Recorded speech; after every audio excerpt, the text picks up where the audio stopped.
7 Most Amazing Discoveries with a Metal Detector. Spanish Gold Chalice. Mike DeMar, who took a job as a diver in a firm at the age of 20, prayed that his metal detector found something big. However, he was disappointed when he saw beer cans, but as he kept digging, these cans began to shine. His team was searching the Florida Keys for treasure from a sunken Spanish ship, the Santa Margarita, that had sunk over 400 years ago.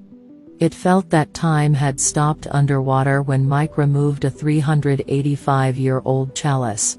The ship sank in 1622 during a storm, while the hulk settled on the seafloor some 30 miles off Key West. Another storm came along and scooted the chalice and other debris in a different direction, making it a surprising find for the area. The Spanish gold chalice was valued at about $1 million. Iron Age gold necklaces. In 2009, David Booth was using his metal detector in a field for the first time to get some fresh air.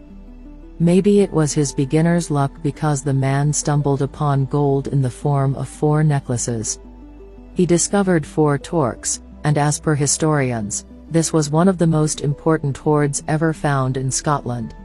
All of them were made between 300 and 100 BC with multiple styles, which was highly unusual. 2 of the torques were designed in the local Scottish style, 1 was fashioned in a French style, and 1 was created in a Mediterranean style. However, it was the Mediterranean style torque that gained extra attention because of its design. It showcased that Scottish tribes were more connected with each other and other Iron Age people in Europe than previously thought. As per sources, the treasure is worth more than £1 million, about $1.3 million. Crosby Garrett helmet. In 2010, an Irish detectorist made an incredibly rare find when he was exploring the fields near Crosby Garrett, in the county of Cumbria in England. The anonymous researcher came across dozens of pieces of a 1,800-year-old helmet. He brought the fragments to an auction house, and they spent over 200 hours repairing the helmet. The result was stunning, and his hours of hard work paid off when the helmet revealed a face. The helmet featured a face mask that displayed a classically beautiful Roman face, attached to a bronzed cap. After doing a lot of research on the discovery, it was concluded that the helmet was worn by Roman cavalrymen during tournaments. They used these events to practice their skills and show off to their countrymen. Many showed interest in buying the Crosby Garrett helmet, and it was sold at £2.3 million, $3.6 million. Roman coins. The largest single hoard of Roman coins was found by a hospital administrator in England. In 2010, he made an amazing discovery in a field near Frome, in the county of Somerset. A total of 52,500 bronze and silver coins dating from the 3rd century AD, including the largest ever found, a set of coins minted by the self-proclaimed Emperor Carausius, was discovered.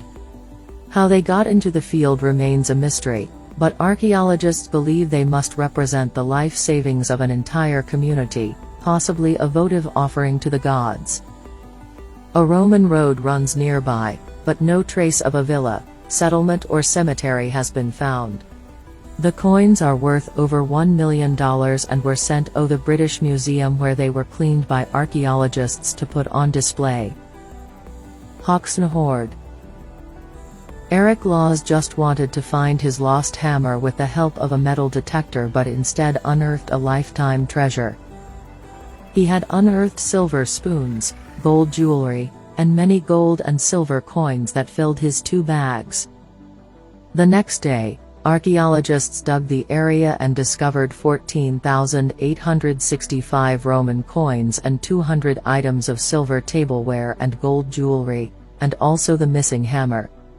The coins were used to date the hoard, worth £1.75 million, $2.59 million, which was buried no later than AD 450.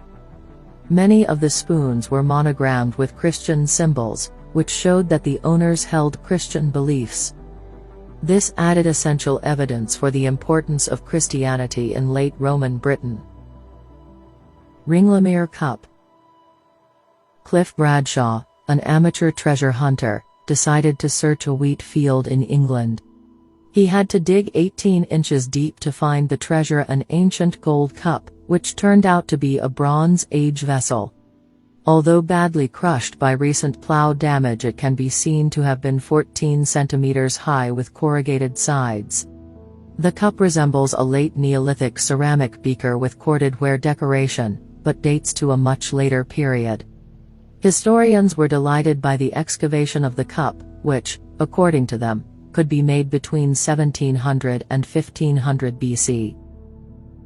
The Escrick Ring. Michael Greenhorn had no idea that he had discovered a strange piece of history when he unearthed a sapphire ring.